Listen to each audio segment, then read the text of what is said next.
Please welcome Deputy Editor for The Economist, Tom Standage.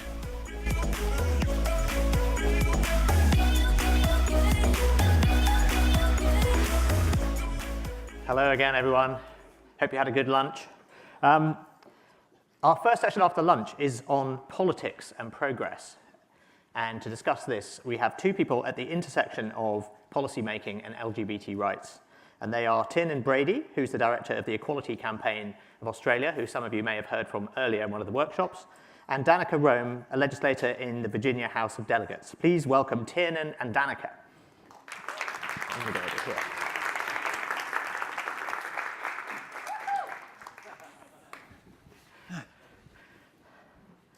Right, well, you both have very interesting stories to tell. I think the challenge is going to be how much we can fit into half an hour. So, okay, so Danica, let's start with you. Tell us your story and how you went from journalism into politics. And you were invited to run, weren't you? And you sort of ran as a single-issue politician, but not on the issue that people might have expected. So tell us about that. All right, so my name is Danica Roem. I'm the state delegate from the 13th District of the Virginia House of Delegates, proudly representing the people of the city of Manassas Park and the Prince William County portions of my lifelong home of Manassas, Gainesville, and Haymarket. And basically what, you were asking basically like what brought me into politics or the single issue. Yes. So the joke in the campaign that we would use is like, wow, as a transgender candidate, you must be a single issue candidate. I'm like, yeah, I do talk about fixing Route 28 a lot. You're right. But it was just like fixing 28 was one of my issues. It's like, yes, I'm a really big proponent of taking care of our traffic infrastructure, of also raising teacher pay in Prince William County so it's not the lowest in Northern Virginia, of fighting the Dominion Energy power towers between Gainesville and Haymarket, while at the same time, if they're going to bury it, making sure that transmission line is as far away from my constituents' property as possible, which is why I went to the floor of the House of Delegates and gave a speech on that while we were debating a bill regarding that this year. And I'm a big advocate for expanding Medicaid to cover 3,700 of my uninsured constituents who are earning less than 138% of the federal poverty line, which comes out to less than $17,000 a year. And you can't buy squat in Northern Virginia for $17,000, let alone pay the rent or your doctor bills. So, and I was uninsured for 2.5 years before February 1st of this year, and I was sworn in January 10th, by the way. So myself, as well as another delegate from Manassas, we were both uninsured at the start of the General Assembly session. When was the last time in any Virginia or any state legislature in the United States you had two new legislators come in who were uninsured at the time? That means that we understand what that struggle is like. And we understand how important it is to make sure that we take care of all of our constituents, no matter what they look like, where they come from, how they worship, if they do, or who they love, because we know that everyone should be welcomed, celebrated, respected, and protected in Prince William County, in Manassas Park, in Virginia, and the United States because of who they are, not despite it. And people should be able to thrive because of who they are, not for what discriminatory politicians tell them they're supposed to be. So you take a very inclusive worldview like that, and you bring it into public policy as you're campaigning, and you bring it into your platform as you're campaigning. And the way that you communicate to the people about this is what I call the improv style of politics. Like in improv comedy, they teach you yes and. You're always building on the thing that they just talked about. Well, in politics, I would say, yes, I'm transgender, and I have a lot of ideas for how we can find a cost-effective way to extend the Virginia Railway Express westward from the Broad Run Station near Manassas Regional Airport out to Gainesville. Yes, I'm transgender, and civil rights are really important, and we should talk about how trans people are disproportionately locked up in solitary confinement when they are nonviolent offenders in the first place because they're being put there to supposedly keep them safe from the general population. Yes, I'm transgender, and when we have the lowest teacher pay in Northern Virginia, that means it's going to be more difficult to retain and recruit the best teachers in order to keep them there, and that if you teach in a Prince William County school, then you should be able to live in Prince William County, and you shouldn't have to commute 45 minutes to an hour in order to get to your school. So I brought all of those things into the campaign. And like most women, I was recruited to run, which is very, very common, is that a lot of men take the initiative and they run. and women tend to be asked to run. And one of the old adages, obviously it's not universal, but one of the old adages about it is men will pursue politics to be someone, women get into politics to fix something. I'm in the fix something crowd. Excellent. It's fair to say, though, that your opponent didn't want to argue about the issues. And it was your opponent who put your gender identity as the focus of the campaign, not you. So how do you respond to that? Well, I don't attack my constituents, and on January 10th, Delegate Marshall became one of my constituents, and I won't say a negative thing about him. There you go. That's right, so Tiernan, this connects with what you were talking about earlier on, and not taking the bait. But before we get to that, yes. Just for the benefit of the people who weren't in the earlier session, please could you tell us your story and where you're coming from? Okay, so my name is Tiernan Brady. I'm the now defunct position of Director of the Marriage Equality Campaign in Australia. But you successfully put yourself out of business there. Done. So marriage equality was passed in November 2015 by a public vote, and we became the second of only 2 countries in the world to pass this by a public vote. As is probably obvious from my accent, I'm not from Australia. I'm actually from Ireland, where I was the political director of the first campaign in the first country in the world to do this by a public vote, which was 3 years earlier. So an unlikely journey. And I think, funny, I've always thought the Irish one was probably the one that garnered the most attention. Probably because, if we're being honest about it, everybody was a little bit surprised that we did it. We like to think of ourselves as the modern home of, Intel and IBM, Facebook, LinkedIn, you name it, they're all there in Dublin and in Cork. But most of the people across the world, when they think of Ireland, if we're being honest, still think, sheep and priests and rolling hills and Father Ted episodes. And Hollywood doesn't seem to be able to find an actor who doesn't have an Irish accent to play a priest whenever there's a movie. And the thing is, I suppose, the challenge about political conversations is, of course, that's a big generalization, and as LGBTI people, we understand generalizations, but there's always a bit of truth in them. That's why they become generalizations. And Ireland is it's a traditional country. It's a country with the second highest weekly mass-going rate in the Western world. It's a modern, vibrant country too, and it's struck that balance. And I think the challenge for both of our campaigns and for changing spaces, whether it's workplace or society, is, well, how do you allow people to see that they are not contradictory values, that you can be both, that you can engage and not have to tear your social fabric, apart simply to let people, get on with their lives. And that became a hugely important part of what we did to campaign. And, it's that bit we were saying earlier about you got to campaign where people are rather than where you want them to be. You can't fold your arms and go, get over here. That's not how we behave. So a country like Ireland, which is very traditional, has huge family values, and of course LGBTI equality is a family value, but all too often we don't bother framing it like that because we think it sounds too conservative. But yet we have a lot of people who could support us when we meet them where they are on their values. So in Ireland that looked like a lot of making sure there was a lot of parents, a lot of strong family voices, a lot of religious voices, a lot of country and Western music voices occasionally to try and win over a certain segment of the population. And the same in Australia, because Australia being gigantic was more complex because there's so many different nationalities in Australia, so many ethnic communities, so many religions. So how do people hear your case for equality first and foremost from someone who they instinctively feel shares their values rather than someone who they presume doesn't? And then they're open to listening. Someone who sounds like they respect those values, and that we're not saying this point that unfortunately we do all the time sometimes when we campaign, your ideas are really bad, you have to change. Come and support me. And nobody behaves like that. No one goes, well, that's great. I'm so glad you called me a bigot and a homophobe. I can't wait to support you for the rest of my life. Where do I sign up? And we don't behave like that, but we do campaign like that. And I think this piece of meeting people through the values they cherish already, rather than telling them your values are bad and you must change. And it's much easier than it sounds, once you open your mind to the idea that it's important. Because in the end, everything we've done in this campaign, the Australian campaign, the Irish campaign, everything about creating that change, is understanding that winning isn't the same as beating the other side.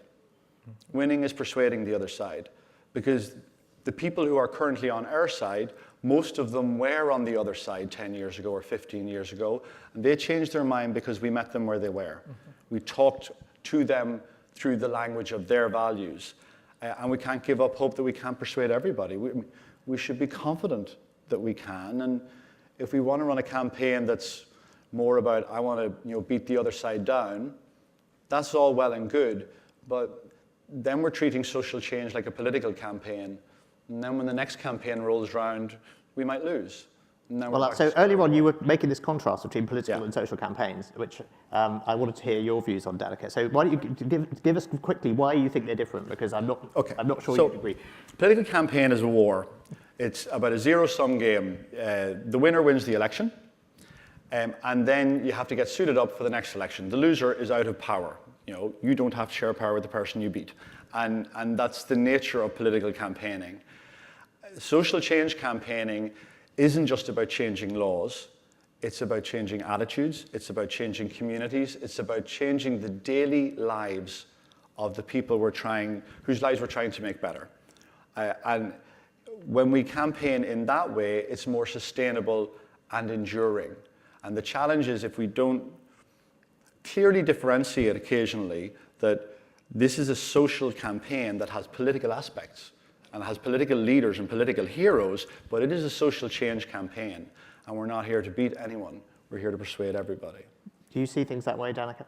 In some regards, yes, and in other regards, what I would say what happens in a political campaign is that once you win a political campaign against another candidate, well, that person lives in your district, and that you need to represent them, and you need to represent all the people who voted for them too, because you were elected by a group of your constituents, but you were elected to serve all of your constituents.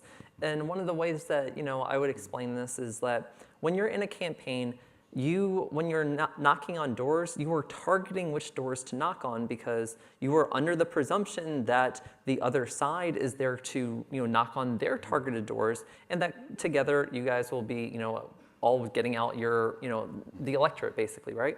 Well, at the same time, once the campaign is over, I am no longer just targeting my solid Democrats, leaning Democrats, independents, and even and I want some Republican votes as well. Totally. I'm no longer just targeting them. I am now saying, if you are a constituent of the 13th district, I want to hear from you. And when I'm going to be voting on an issue, when I'm sitting at my desk in the Virginia General Assembly, I've got a little tracker that my incredible staff keeps for me, and so that when I look at the day's agenda, I have a little tracker there saying, here's who has sent us an email or made a phone call supporting this, being opposed to this, or had a general concern about an issue. I've got it there in a little spreadsheet that I get to review before I cast my vote on an issue. And I make sure that to the extent possible, I'm representing my constituents. So for example, on Medicaid, obviously we were very, very, very much hoping that yesterday I would have been, casting a vote to, expand Medicaid to more than 300,000 people across Virginia. Well, the state Senate on Tuesday punted that off for another week. Frustrating, yes, but that means we'll go back to session. We'll get it done eventually. At the same time, I campaigned on this. I told the people of the 13th district I will be supporting Medicaid expansion, and 12,077 of the people who I represent gave me the thumbs up to go do that. I recognize that more than 10,000 people did not do that by not voting for me, but at the same time, given the fact that I campaigned on it, this is a core issue for me, and this is what the people elected me to do, that no matter what's going to happen in terms of feedback on that particular issue, if there are ways I can work with my constituents to better the bill, great. But when it comes down to the bottom line, if I have someone saying, please vote for this, and someone who says, don't vote for this, I'm going to be siding with the vote for this. But if there is an issue that's come up where I don't know a lot about it, or it's not a core issue for me, one was that dealt with past videos of horse racing that you can gamble on. I mean, that wasn't in the Traffic Jobs Schools platform. No. So, when my constituents said, please vote against this bill, I was like, well, Okay. Is anyone else reaching out? And I asked my staff, did anyone else? No? Sure, okay, it's fine. Like, that's not one of those issues to me where it's just like, wow, that's really at my core. And neither did I think, by the way, that one of the things about when you're a delegate is that you have to know a lot about a lot. I never thought that when I got into the Virginia General Assembly, I was gonna be like, man, the bill that I'm going to make my name on is the mulch bill. But apparently I did, because I was the only delegate to vote against it in subcommittee, the only delegate to vote against it in full committee, and one of 4 delegates to vote against it out of 100 delegates on the floor of the House of Delegates the first time it came out, spoke up against it, and eventually we got the governor to veto this. And it was on that shows you that one voice can make a giant world of difference. And meanwhile, there was a couple state senators who were doing the same in the Senate, including my friend Senator Jeremy McPike, who is a firefighter, and the whole issue with this was based on fire safety and blah, blah, blah. But when you get into the General Assembly, there are the issues that you care so much about that your people sent you there to do. Yeah. But then there's other issues that matter to people across the entire Commonwealth that you need to figure out in a very short time period about where you stand, and making sure that you're doing that as deliberatively, intentionally, and transparently as possible. Now, listening to both of you, I'm struck at how similar your tone is and how civil your tone is, even though you've both been involved in some really nasty fights. What do we do to have the tone of politics Sound more like you and less like the kind of people you have to fight against? What can we do about that? There's an American senator, he's dead, 19th century, he said, never mud wrestle with a pig, because the pig loves it and all you get is muddy. And campaigns are that. The opposition, we're trying to change things, and if we want to make change look angry and scary, people aren't going to be for change. It's just, it is as simple as that. But also there's the other bit that I think is so important. We're selling a value that's about social harmony. That's ultimately what our campaign is. LGBTI equality is about social harmony. And if we campaign in a way that sounds the opposite of social harmony, people won't buy it because, we won't believe it, and they can see that. So creating a tone where people can see the respect and dignity we seek through the way that we campaign, is how you start the process, of winning people over. And, the other part that's really important within this is, I always think the tone that we set as people who are trying to create change in spaces that we're in, the tone that we set is the tone that the most vulnerable LGBTI person will have to live with 5 years after we've gone. So it's all fine for us to think we can run a big boisterous campaign and feel really good about punching the other side, but there's someone in Boise, Idaho, or there's an elderly LGBTI person who's not out in rural America, and they're living with the impact of a campaign that we will have ran that will have shredded social fabric. So they live with that pain whilst we roll on and go, wasn't that great? And it's really tempting. You go on the radio and you think, oh, I really want to slam dunk this person. But the middle of the country, and it's the same in every country, isn't listening to that row. So the hardcore on this side and the hardcore on that side, and everybody else is mowing their lawn and watching the TV. And if you want to have a really angry pitch battle with this, first of all, they're never changing. So you're talking to the wrong people. And everybody here is kind of vaguely listening and going, well, that sounds really ugly. I don't think I'll be part of that campaign. And that includes LGBTI people. LGBTI people step up and think, I'd like to get involved. And if at that moment when they think that, we're busy rolling with pigs in the mud and having a field day, and feeling great about ourselves, they'll step back and go, no, I can't have a conversation that looks like that in my workplace, or with my family, or on my street. And then we lose the single greatest ambassadors we have. Because when people tell their story in their own space, there's nothing a national campaign can do that's more effective. No TV ad, no debate will ever be as transformative. But you can only empower people like that when you set a tone that allows them to feel confident they can have the conversation. So what I would add to that, I'll just tell you a quick story, is that toward the very end of the campaign, so it was October of last year, At this point, everything's in full scale, and I was getting attacked personally in TV ads and digital ads, whereas when I was going on offense, it was based on public policy, and it was strictly about public policy. The worst, nastiest thing I said the entire election last year is, "You are terrible at your job." Like, that was as absolutely most, like, like down in the dirt mud that, that I was willing to get into. But, there did come a point, though, where, when in TV ads, when I'm basically being accused of being a whore, and, by the way, if anyone ever questions whether trans women experience the same stigma that cis women do, yeah, we do. When I'm responding to that, when I'm having to deal with this, and obviously it's upsetting. Obviously it's just like, this is like, you're not just making life hard for me, but now you're making life hard for every trans kid, who's just trying to get through their day because you're basically accusing trans people of the worst things possible.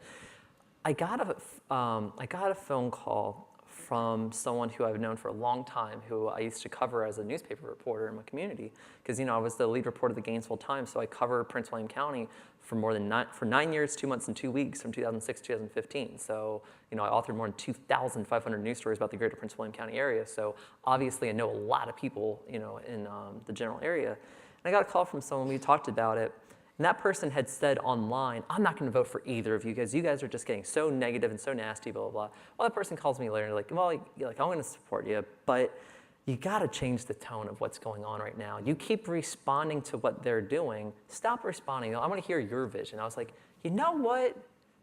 You're right. You're right. During the last month of this campaign, I've been, having to, basically play, responding to stuff where I have set the tone the entire race since the day I got in from the Democratic primary to the general election. I made the race about Route 28, and I made the race about taking care of those core quality of life issues that our constituents expect us to deal with. Traffic, jobs, schools, water infrastructure, so many important things like that." And I said, "All right, then this is what we're gonna do. We're going to close out the last week and a half of this campaign, and I'm just going to be relentlessly writing back on Route 28. My social media posts, on Twitter, on Facebook, everything that I'm doing, interviews, I'm just going to get back on that horse, and I'm going to ride it to the victory line." And that's exactly what we did. That's exactly what we did. In fact, you were accused of being boring, weren't you? Success. Yeah, you're right. After the election, Frank Bruni from the New York Times, he wrote a headline, or the story's headline was, "Danica Roem is really, really boring."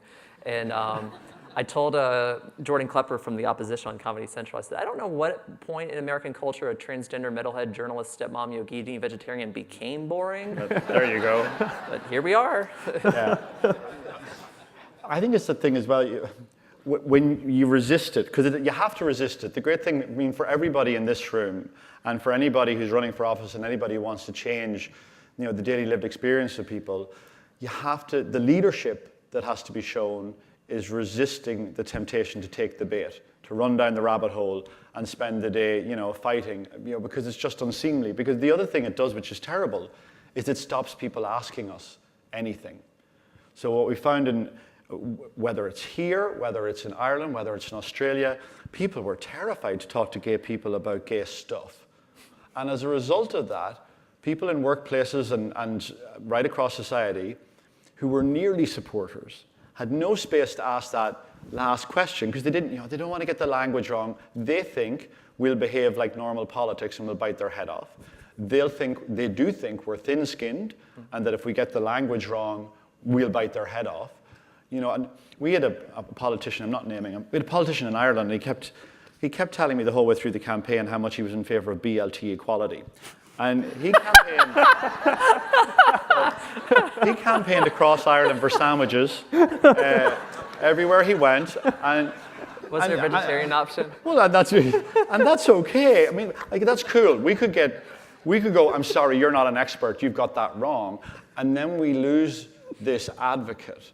The great thing about these campaigns is when you create the right space, you create brilliant journeys and stories from people. 2 gay guys knocked on a door in the middle of Ireland, a place called Tullamore, and this very polite, middle-class, middle-aged lady comes out. And she says, "Oh yes, I'm definitely voting for you. I've decided I'm voting yes. I don't know about himself inside." So himself inside shouts out from the sitting room, who's at the door?" And this polite, genteel little lady leans back and at the top of her lungs going, "The queers are here. they're looking to get married." And your man thinks about it and he shouts back out, he goes, "Oh, tell them they're all right. Tell them I'm going to vote yes, but tell them I'm already taken." And so what we found everywhere was actually people wanted to talk to us. They wanted to have the conversation. They all have questions, and politics doesn't deliver the answers anymore. TV debates don't deliver the answers anymore. They just deliver sound and fury. And when you created the space, people just wanted to talk to you. They loved the experience of it. And that's where that duty, which is upon all of us to see, is A, creating the right tone, but B, seeing the walls that we have to take down if we are to successfully campaign that society takes down its walls as well. And we have a duty to think about that. How do we create, not just sit here and go, yeah, if you ask us a question, I'll answer, but how do we actively create the space? Actually, I want your question. Well, speaking of questions, we do want your questions, and we've got 4.5 minutes left. We have had a poll. I think you've answered it. You won't be surprised to hear that the recent wave of populism and nationalism is going to impede progress in LGBT rights. Not really a surprise, is it, Sherlock? But you agreed with Twitter on that one, amazingly. Anyway, do we have some questions from the floor? Right in the middle here. Here comes a microphone. My name is Fabrice Soudart. I'm from the United Nations. I love the case you made for compassion and empathy. But don't you believe that we are going to lose, if we are in a context where hate speech is becoming the norm, isn't a speech of empathy, compassion, and understanding going to make us lose? I get this. I'm here. No, think about that. I'm here. Yeah. I'm in elected government now. That shows you that nationalism, all the other sort of stuff that you're saying there about, like, hate speech, like, no, there are a lot more people who support compassion, who support empathy, and who want to elect people who will do a good job for their communities, who represent their communities no matter their inherent identifiers, than there are people who are willing to single out and stigmatize people because of their inherent identifiers. It is just a matter of time. And keep in mind, last year in the Virginia House of Delegates, we picked up 15 seats, while at the same time we came within 300 votes total of flipping 4 more. And Governor Ralph Northam won by 9 percentage points. We swept statewide. So I'll reject the narrative outright that the long-term trajectory in this country is that hate speech will win, because that just is not going to be the reality in the United States that we live in. And I agree with this. I hope so. I think I noticed once upon a time, before I'd done all of this, I was elected mayor of my hometown, and at the time, your opponents say the most horrendous things about you. Being gay or being trans, that's an easy one, an easy stick to beat us with. But we both got elected because people actually seen through it. It's when you get down into it that it all becomes unappealing. And as LGBTI people, we're not strangers to hate speech. And the greatest level of hate speech that can be churned out now is still nothing compared to the first 1950 years of the last 2 millennia. So the sad thing is we're trying to change that. Or the great challenge is we're trying to change it. And we know what has worked to this point. We have moved from a position where 35% of people are in America, when they started polling on this, I think it came out today, supported marriage equality. Now it's 65. And that's changed because conversations have happened, because someone we know came out, because a mother had a gay son who wanted to have a conversation. It wasn't the argument what moved people. It was the respectful engagement, no matter how much we're provoked.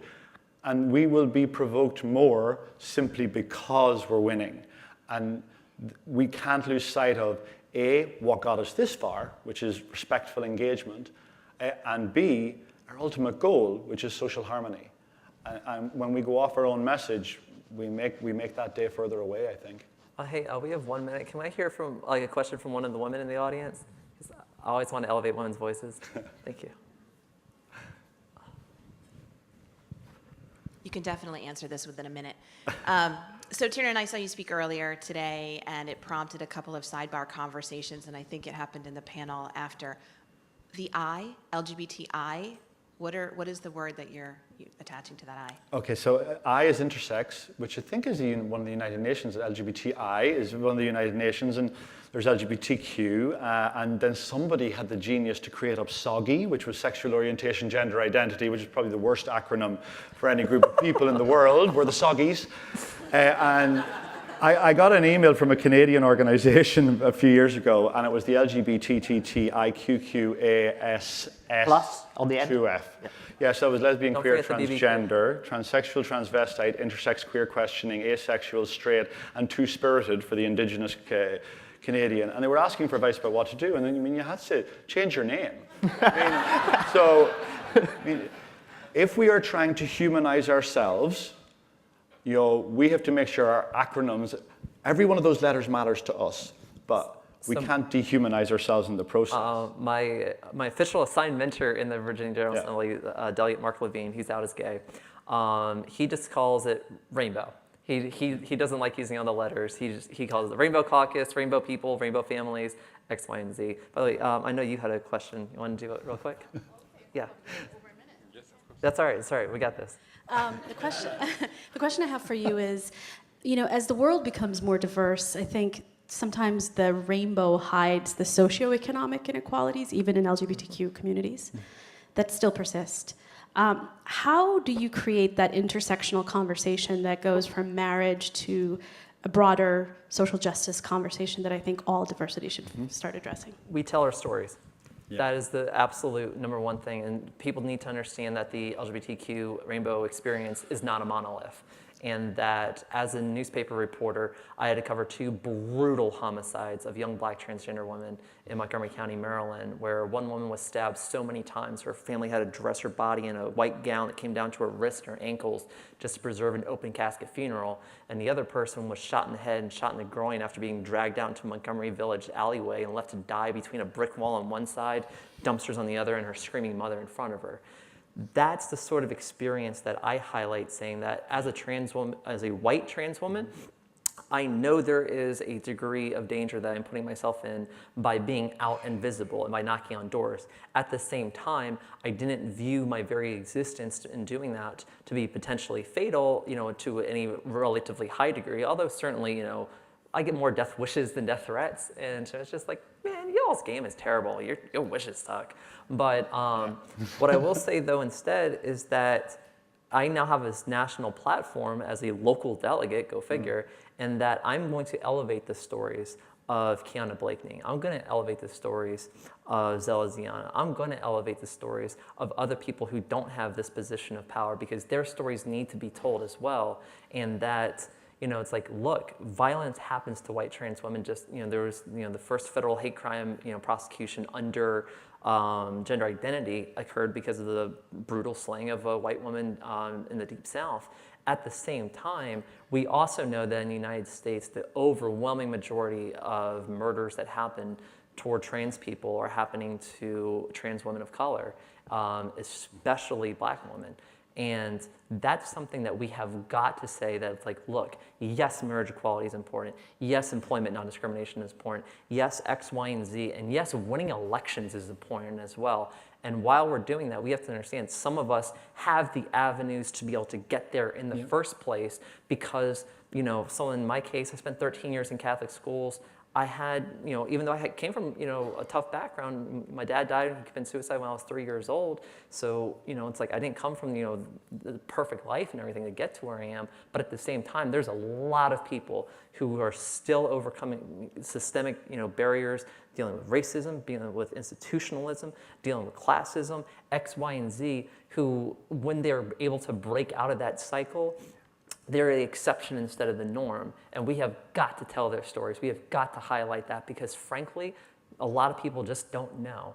And until you know, how are you going to care? And until you care, how are you going to change anything? And that's what I want to do, with this position, as while I'm working on all of those local core quality of life issues that my constituents need, I'm going to be making sure that I'm elevating all my constituents so they know that no matter their identifier, they can come and talk to me, and I'll advocate for them. And if you go on my Facebook page right now, it's Danica Rome-Virginia Delegate, you'll see when I was backstage, I was writing out this long thing about fixing Route 28. And I closed with, like, if you're one of my constituents and you have a concern about Goblin Drive Extended, if you have a concern about, the Route 28 corridor, please let me know. Here's my email address. I would love to talk to you. Just please reach out. And I think that level of communication from our elected officials out is so important. Absolutely. Thank you very much, Danica Rome and Tiernan Brady. Thank you. That was great.